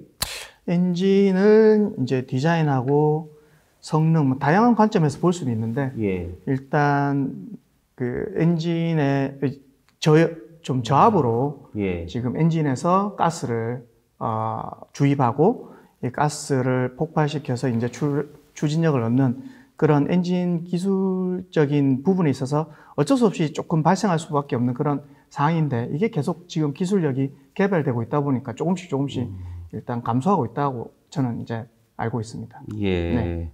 알겠습니다. 과거에도 그냥 이런 현상이 계속 있었는데 네. 최근 들어 이제 이 부분에 대해서 관심을 갖고 국제사회가 지켜보고 있다는 것처럼 들리네요. 네, 네, 맞습니다. 예, 그렇습니까? 네. 예. 알겠습니다. 예. 계속 우리 대체 연료에 대해서 좀 장단점에 대해서 계속 설명해 주시면 감사하겠습니다. 이제 말씀하셨던 그 LNG의 그 메탄 슬립이 글로벌 워밍 포텐셜 100년 기준으로 했을 때 CO2의 28배라고 보거든요. 그래서 실제로 이제 슬립이 이슈가 되면은 그 메탄까지 포함해서 그 감축 효과가 떨어지는 부분이 있지만 또 LNG가 기존의 그 컨벤셔널 퓨얼 대비해서는 이제 발열량이 좋습니다. 그래서 적게 연료가 소모가 되기 때문에 단순한 그런 탱크 투 웨이크 관점에서는 제가 분석하기로는 한 28% 정도의 그 감축 효과는 있거든요. 근데 문제는 이제 LCA 관점으로 그 LNG를 만들었던 뭐 그런 생산 유전들, 가스 유전들, 뭐 호주나 카타르나 미국이나 그 유전에서 발생할 최초의 그 천연가스를 추출할 때 발생하는 CO2가 많이 나오거든요. 그런 부분까지 포함을 하면 또 어떻게 바뀔 수도 있는 거죠. 예. 그래서 이제 그런 부분들이 좀 이슈가 될 것 같아서 최근에 그런 공급자 중심으로 자기네들의 그 LNG 가스 유전에서 탄소 포집 장치 CCS를 설치를 해서 탄소 포집을 해서 이 LNG의 그런 카본 풋프린트를 관리를 하겠다. 뭐 이런 식의 이제 선언이 존재하게 됩니다. 예. 이제 LPG 관련해서는 전 세계에 뭐 LPG 선이 한 1,526척 정도가 있는 거로 확인이 되는데 예. 그 중에 이제 뭐 LPG 추진 엔진을 사용하고 있는 선박들이 57척으로 보입니다. 근데 이제 LPG 자체가 그렇게 CO2 감축 효과가 크진 않더라고요. 예. 제가 분석하기로는 한 13% 정도의 그런 감축 효과가 있고, 예. 아까 말했던 다시 또 LCA 관점으로 봤을 때는 더 안 나올 수도 있다. 예. 그렇게 생각이 들고요. 메탄올 같은 경우는 전 세계 그 메탄올 추진선이 25척 정도로 보이는데, 예. 이 머스크가 그 자기들의 그 미래 친환경 연료로서 알코올 기반, 뭐 메탄올도 들어가고 에탄올도 들어가는데 거기다 바이오 메탄과 암모니아를 기반으로 선박을 발주를 하고 예. 23년에는 바이오 메탄올 선박을 그러니까 탄소 중립 연료 추진선을 만들겠다라고 발표를 했거든요. 예. 근데 이제 메탄올은 화석 연료 기반이고 사실 풍부하고 뭐 탱크 용적이 한 4배 뭐 가까이 필요한 그런 단점도 존재하지만 이제 머스크가 추진하고 있는 그 메탄올은 이제 제가 봤을 때는 이제 바이오 가스에서 추출한 그 메탄을 활용한 메탄올 또는 예. CO2 포집 장치에서 그 CO2를 그 탄소를 갖고 재생 전력을 활용해서 만든 수소와 결합을 해서 만드는 합성 메탄올. 저는 예. 이런 식으로 갈 거라고 보여지거든요. 안 그러면 기존의 메탄올로서는 사실 탄소 중립이라고 할 수가 없는 거거든요. 이제 암모니아 부분은 사실 저는 암모니아를 되게 향후의 친환경 연료로서 각광을 받을 수가 있을 것 같은데 예. 일단은 뭐 NH3니까 뭐 탄소가 없지 않습니까? 아예. 예. 예. 이제 문제는 이제 이게 질소는 있네요. 질소는 있죠. 예. 예. 질소는 있기 때문에 예. 뭐 SCR 같은 그런 그 녹수 저감 장치가 필요하긴 할 것 같은데 예. 결국 똑같은 문제죠. 이 암모니아를 만들 때 수소를 만들어야 되는데 그 수소를 어떻게 만드느냐. 예. 대부분의 수소를 만드는 방법이 LNG를 갖고 와서 스팀 메탄 리포밍 SMR이라고 하는 그런 수증기 계질 장치를 통해서 얻어낸 그 수소거든요. 그러면 1톤 수소 1톤당 CO2가 보통 뭐 5톤에서 많게는 10톤까지 발생합니다. 그러면 LNG나 기존의 컨벤셔널 퓨얼 같은 경우는 1톤당 CO2가 보통 한 3톤에서 4톤 정도가 발생하거든요. 예. 거의 뭐 한 3배 정도의 CO2가 수소를 만들 때 발생하는 겁니다.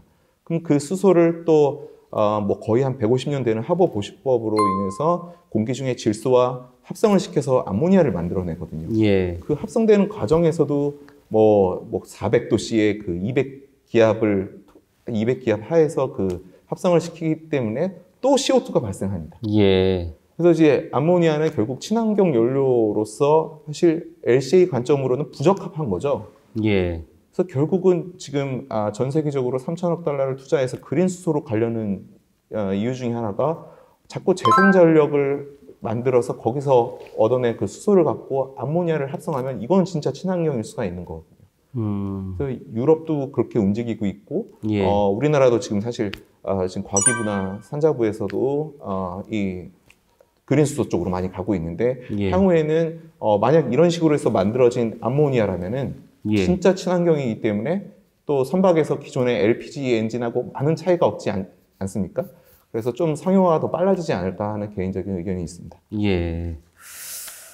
감사합니다. 여기서 예. 네, 상업적인 측면에서 또 검토해야 될 부분들이 또 여러 가지가 있는데요. 예. 그래서 이게 제일 또 문제는 이게 화물선이기 때문에 그 스페이스를 잠식하는 문제가 있습니다. 그래서 예. 예를 들어 가지고 그 LNG 같은 경우에는 이런 일반적인 우리가 벙커 그 화석연료 대비 예. 일반적 MGO 대비해가지고 한 2.3배. 예. 그다음에 뭐 바이오 가스도 마찬가지고요. 예. 메탄올 경우에도 그 정도의 볼륨이 필요합니다. 암모니아는 한 4배 정도 지금 필요한 걸로 나옵니다. 스페이스가. 예. 예. 그다음에 수소는 7.6배 정도 나옵니다. 그러니까 그렇습니까? 이런 부분에 있을 때도 뭐 예. 이렇게 시장에서의 어떤 생산도 있지만 예. 어떻게 보면 그렇게 되면은 연료 탱크가 또 화물량을 또 화물구역을 줄여드리는 역할이 예. 있기 때문에 그렇겠네요. 그런 거에 대해서 과연 그 시장에서 저울질이라든지 이런 예. 경제성 평가가 예. 이게 제일 중요한 거는 어떤 게 생산부터 그다음에 적용까지 경영성 가스나 아니면 이런 그 똑같은 바이오 연료라든지 예. 대체 연료라든지 모든 거에 대한 경제성 평가 이 부분도 우리한테 상당히 중요하다 이렇게 예. 말씀드립니다. 지금 그 정리를 좀 해본다면은 그 여러 가지 그 대체 연료, 친환경 연료에 대해서 장단점에 소개를 해주셨고, 금방 말씀하신 탱크 투 웨이크, 그죠? 예, 탱크 투 웨이크 기준으로 한 28% 정도 그 LNG가 네. 예, 있는 것 같고, 그 다음에 LPG는 한 13% 수준 정도 이제 감소 효과가 있는 것 같고, 그 다음에 이제 그 암모니아는 LCA 관점에서는 이제 순수 암모니아 그 순수 그 프로덕트를 만들어서 떼는 거는 그거는 말이 안 된다. 다만 이것을 재생해서 수소를 재생해서 활용하는 방법은 우리가 추천할 만하다. 뭐 이렇게 정리가 되는 것 같습니다. 네. 근데 이제 그와 반면에 또 상용화적 측면에서 우리가 상용화를 고려하지 않을 수가 없는데, 이 선박이라고 하는 건 이제 그 이동성과 공간성이 확보가 돼야 될 텐데, 그 이제 LNG나 LPG는 지금 상용화가 되어 있습니다만은 그것도 역시 그 2배에서 4배 가까이 스페이스가 필요하고, 수소 같은 경우에는 이제 7배가 네. 필요하다. 그 부분에서 약간 그 궁금한 사항이 있는데요. 요 공간적 측면에서 좀 기술 개발이 좀 디벨롭이 되면, 발전을 하면은, 뭐랄까, 좀, 이게 축소해서 사용할 수 있는 그런 기술 개발은 불가능한 겁니까? 이건 한번 우리 원민석 PM님께서 말씀해 주시면 좋을 것 같은데. 일단은 발열량이 좋으면은 예. 적은 양으로 내는 힘이 커지기 때문에 탱크 용적을 작게 차지할 수 있지만, 사실 이제 기본적인 그 물성 자체가 워낙 그 밀도 덴시티가 낮기 때문에 예. 암모니아나 뭐 메탄올이나 수소나 큰 스페이스를 요구하게 되거든요. 예. 사실 그 부분은 약간 좀 어렵지 않을까. 네. 결과적으로 이제 이 발열량을 우리가 어쨌든간 이 기관을 돌리기 위해서는 뽑아내야 되는데, 네. 생겨 먹은 게 원래 공간을 많이 차지하는 그렇습니다. 친구들이다. 네. 이거네요. 네, 계속 이어서 우리가 이제 이 친환경 문제를 이야기하고 있는데, 결과적으로는 이제 이 친환경 선박을 사용하고 운영하는 입장에서 결국 사람이 운영을 하고, 그죠? 이러한 문제가 대두가 되는데, 이제 특히 또 선박이라고 한다면 이제 선원들이 그 선박을 운영을 하고, 또 이런 선박을 관리하고 또 유지 보수하는 전문 인력들의 육성이 필요할 것 같은데, 이러한 부분에 있어서 우리 그 교육자이시니까 우리 유영수 단장님께서 한번 말씀을 좀 해주시죠.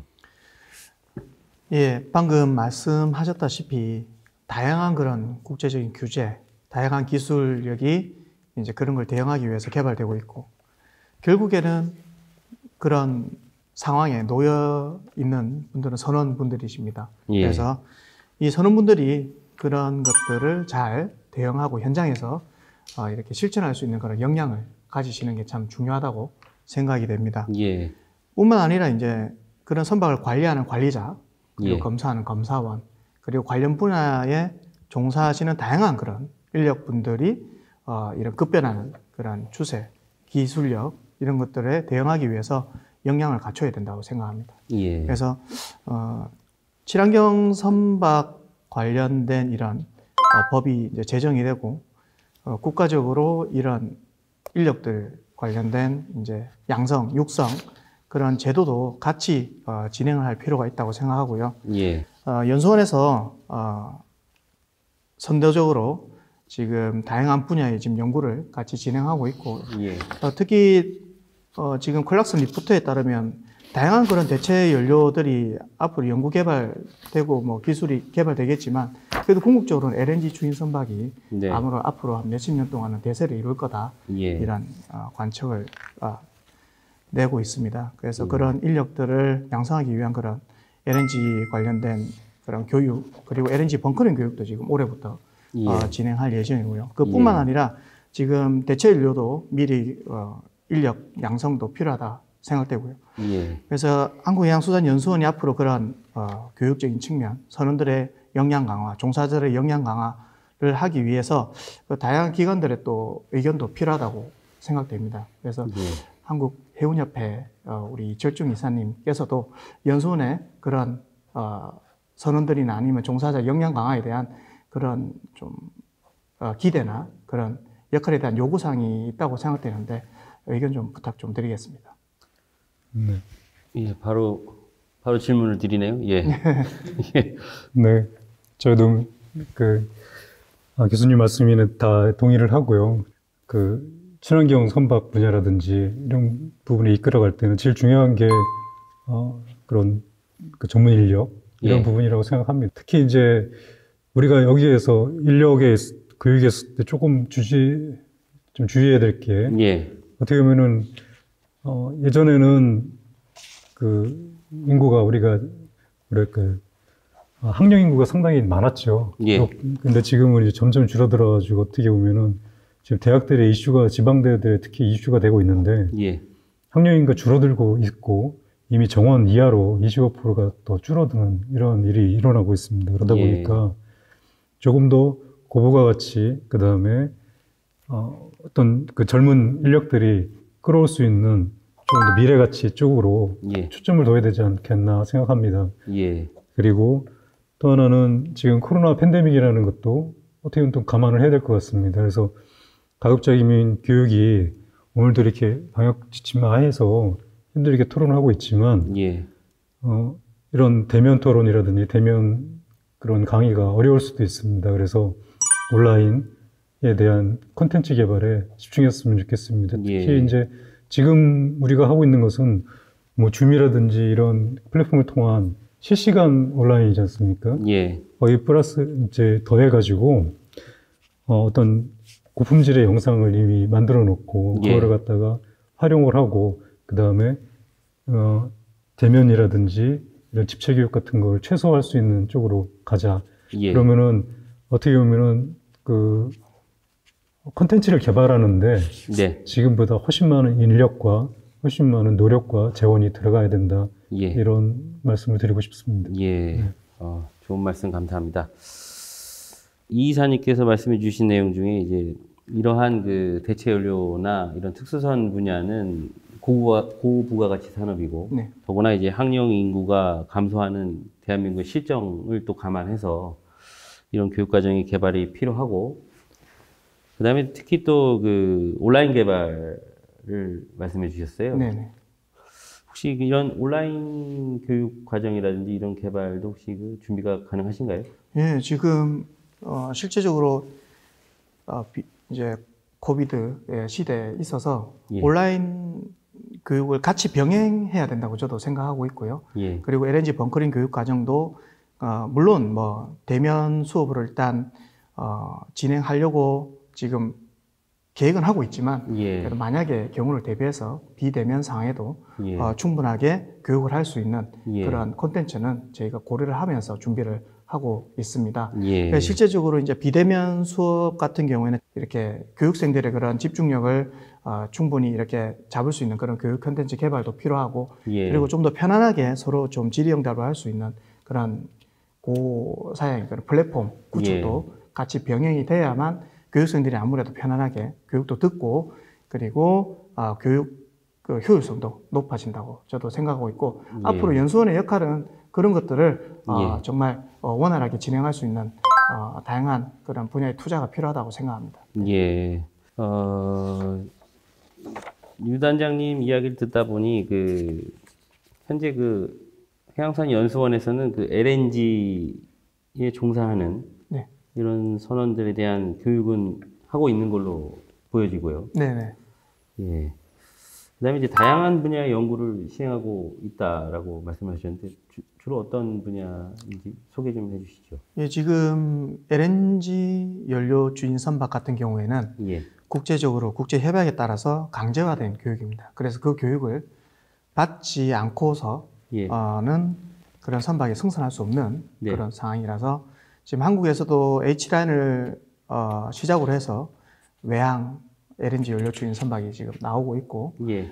다른 그런 선사에서도 앞으로 그런 계획을 갖고 있는 걸로 예. 알고 있습니다. 그래서 지금 그 교육을 지금 진행하고 있고 그뿐만 아니라 LNG 연료 주인 선박이 원활하게 운항을 하기 위해서는 LNG 벙커링 인프라가 아주 중요합니다. 예. 그래서 국제 과제로 지금 예. LNG 벙커링 종사자를 위한 교육 과정도 예. 지금 준비를 하고 있고 올해 네. 시범 교육을 할 예정입니다. 예. 그다음에 그런 다양한 실제적으로 LNG를 제대로 다루기 위해서는 PPE 즉 개인 그런 보호 장구들도 다 착용하고 예. 해야 됨에도 불구하고 예. 그런 것들이 전혀 교육이 없다 보니까 예. 등한시되고 실제적으로 선원들의 그런 안전이 위협받는 그런 상황을 저희가 이제 현장에서 확인하고 예. 그런 것들을 위한 교육을 또 준비를 하고 있습니다. 예. 예. 그리고 지금 뭐 다음 그 토론 때 언급하실 논의될 내용인데 자율운항 선박 관련해서도 예. 지금 국제적으로 이제 교육이라든지 그런 시스템에 대해서 지금 연수원에서 다양한 분들께서 연구를 하고 계신 걸로 알고 있습니다. 예. 알겠습니다. 이제 주로 아무래도 이제 국제사회에서 이제 LNG가 대세다라는 그런 보고와 함께 네. LNG 분야로 주로 이제 중점적으로 연구도 하시고 교육도 하시고 하시는 모양입니다. 네, 맞습니다. 예. 감사합니다. 다른 대체 연료도 좀 이렇게 같이 연구를 했으면 좋겠습니다. 예, 지금 대체 연료 분야도 예. 제가 다양한 그런 전문가 분들하고 주로 이제 주기적으로 만나면서 한 번씩 말씀을 들어보면 예. 현재는 여러 가지 상황을 고려했을 때 암모니아가 아무래도 LNG와 수소 중간을 연결할 수 있는 이런 대체 연료가 아닌가. 그리고 지금 실제적으로 기술 개발도 암모니아를 이제 사용할 수 있는 엔진이 한 1, 2년 내에 나와서 상용화될 수도 있을 것 같고, 아, 그렇군요. 이제 이런 기술력도 같이 진행되고 있고, 그리고 대형 조선사들 같은 경우에는 실제적으로 친환경 선박, 즉 지금 현재로서는 LNG 연료 주인 선박 같은 경우는 한국에서 정말 많은 그런 조선소들이 건조를 하고 있습니다. 그래서 향후 조선소 입장에서도 암모니아가 아무래도 선주들이 그런 연료들을 선택하지 않을까 이런 관점을 가지고 준비를 하고 있는 걸로 알고 있고, 당연히 이제 그런 연료들을 사용하게 되면 특히 선원들의 안전, 그리고 암모니아의 특성, 그리고 암모니아를 관리하기 위한 그런 여러 가지 위험성 평가 이런 것들을 교육 내용에 담아가지고 준비할 예정으로 있습니다. 예. 잘 알겠습니다. 반드시 그게 필요할 것 같습니다. 네. 예, 감사합니다. 이제 우리가 오늘 다뤄야 될 내용들은 대충 다 다룬 것 같습니다. 논의는 다 된 것 같고요. 우리 친환경 선박과 관련돼서 우리 원PM님부터 해갖고 마지막 하고 싶은 말씀 한마디씩 해주시면 감사하겠습니다. 예. 네, 감사합니다. 일단 오늘 제가 여러 가지 얘기를 했는데 스스로도 좀 정리를 많이 못해서 좀 청취자분들께 좀 죄송한 말씀을 드리고요. 마지막으로 좀 정리를 하고 싶은 거는 기존에 우리가 탱크 투 웨이크 관점으로 바라봤던 그 연료의 탄소의 배출 개수, 탄소 배출 개수, 거기서 사실 바이오퓨얼은 아예 빠져 있습니다. 그래서 탱크 투 웨이크 관점의 바이오퓨얼은 아예 없기 때문에 아무리 바이오퓨얼을 쓴다 하더라도 공식적으로 감축으로서 인정을 받지 못하는 부분. 그렇다고 해서 바이오퓨얼을 또 집어넣어서 LCA 평가로 한다면 또 기존의 연료가 꼬이는 이런 해운업계의 딜레마를 일단 말씀드리고 싶고요. 그리고 앞으로 그런 국제 그런 탄소 관련된 정세들이 LCA 평가 기준으로 점점 변해가고 있으니까 그거에 대한 대비를 해야 될 것 같다라고 말씀을 드리고요. 그리고 이제 앞으로는 이제 탄소의 가격도 굉장히 빠르게 움직일 거기 때문에 그 탄소의 가격과 기존의 연료 가격을 혼합해서 갖고 이제 최종 가격을 책정을 해야 되는, 즉 뭐 암모니아가 지금은 뭐 아까 말했던 그린 암모니아 뭐 이런 부분들이 굉장히 비싸 보이지만은 탄소 가격이 만약 크게 상승을 하면은 기존의 전통적인 연료들의 그 가격, 최종 가격이 오히려 더 높을 수도 있습니다. 그래서 저는 솔직히 한 2030년 정도 됐을 때 탄소 가격을 고려한 최종 연료의 가격을 봤을 때는 어떤 식으로 바뀔지는 좀 고민을 해야 될 것 같고요.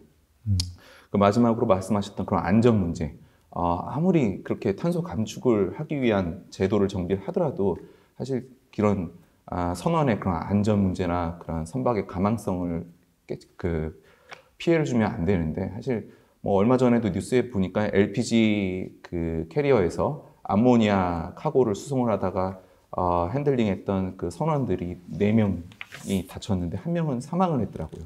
그러니까 이런 식으로 이제 그런 대체 연료들이 갖고 있는 위험성까지 고려해서 연수원에서 그런 부분에 대한 그런 교육이나 어떠한 시스템적인 보강을 해야 되는 작업을 준비하셔야 되는 거 아닌가 저는 생각이 듭니다. 예, 예, 감사합니다. 바로 이어서 우리 이 이사님께서 네.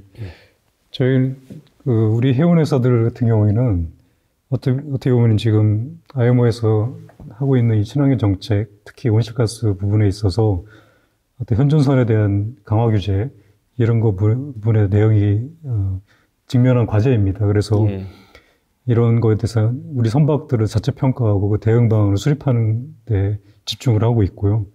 그 부분에 대해서 정부든 우리 협회든에서 지원을 많이 해 나갈 생각입니다. 예, 그리고 또한 정부의 정책적인 차원에서는 온실가스 정책, 감축 정책, 그 다음에 친환경, 대체에너지 정책에 대한 그 지원 정책을 개발하고, 예, 그 다음에 국내 그 법제도 개선에 대한 연구들이 충분히 있어야 될 것 같습니다. 예, 그 다음에 차세대 친환경 선박 신기술에 대한 우리가 뒤처진 부분을 빨리 캐치업할 수 있는, 따라올 수 있는 이런 부분에 대해서 노력이 필요하다고 생각합니다. 마찬가지로 그 벙커링을 비롯한 인프라 구축에도 상당한 그 정부의 지원이, 그다음에 정부의 어떤 예산 지원이 특히 필요하다고 생각합니다. 끝으로 우리 친환경 선박이라든지 에너지 분야에 있어서 우리나라가 조금 유럽이라든지 이런 선진국, 해운국 이런 기술 개발이 많이 된 어떤 나라들보다는 조금 뒤쳐져 있다고 생각하고 있습니다. 예, 하지만 우리한테는 그런 세계 유수의 지금 해운회사들도 있고 조선소도 있고, 그 다음에 정부도 여기에 대해서 상당한 관심이 가지고 있고, 예, 또 해양수산부와 산자부가 합작을 해서 어떤 또 프로젝트도 만들고 있습니다. 조선 해운, 그다음에 클라스, 정부 이런 전반적인 상호 협력을 통하고 정보 교류를 통해 가지고 조금 더 그런 우리 그 논의 체계를 예, 그다음에 확실하고 공고하게 가져서 대응해 갈 필요가 있다고 생각합니다. 거기에서 우리에 대한 어떤 탄소 중립이라든지 또는 정부가 얘기한 2050 탄소 중립도 예, 여기에서 같이 우리 목표, 탄소 중립 목표도 성취될 수 있지 않을까, 이런 기대를 가지고 있습니다. 이런 인프라를 많이 활용하자는 게 제 그 바람입니다. 예. 네. 감사합니다. 아주 종합적으로 두루두루 네. 말씀을 해주신 것 같습니다. 마지막으로 우리 유 단장님 하시고 싶은 네. 말씀 해주십시오. 그 친환경 선박, 친환경 연료, 예, 당연히 우리가 앞으로 받아들이고 이 지구 온난화 문제를 해결하기 위해서 같이 발맞춰 나가야 될 문제라고 생각을 합니다. 저도 당장 일상생활에서도 이런 뭐랄까 적극적인 그런 활동을 통해서 어떻게든 조금이나마 이 친환경 문제에 좀 도움이 되기 위해서 저도 많이 노력하고 있고요. 그래서 지금 국가적으로 또는 여러 단체 그리고 이런 산업계 쪽에서 이 친환경 관련된 이런 문제를 해결하기 위해서 많은 노력을 하고 계신 걸로 저는 알고 있습니다.